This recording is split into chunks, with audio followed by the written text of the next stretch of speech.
Hi అండి. గొర్రెలకి, చీమలకి ఒక పోలికైతే ఉంటుంది.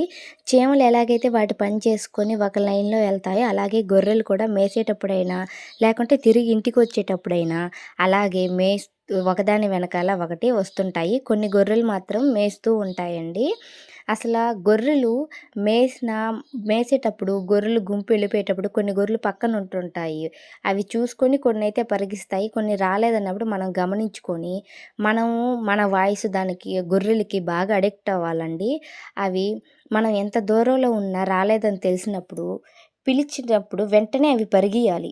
గుంపులోకొచ్చేటట్టు మనం అలవాటు చేసుకోవాలి.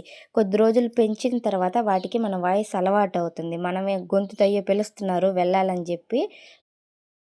అలాగే గొర్రెలు కూడా వాటి జాగ్రత్తలో అవి ఉంటాయండి. చుట్టుపక్కల ఏదైనా ఉన్నా ఒక అడవి అనుకోండి పులులు ఇంకేదైనా ఉన్నాయనుకోండి, వాసనతోనే పసిగట్టేస్తాయి. ఇలాంటి విషయాలు తెలుసుకోవాలంటే ఇంకేమన్నా మీకు డౌట్లుంటే కామెంట్ చేయండి. అలాగే మన ఛానల్‌ని సబ్స్క్రైబ్ చేసి లైక్ అయితే చేయండి.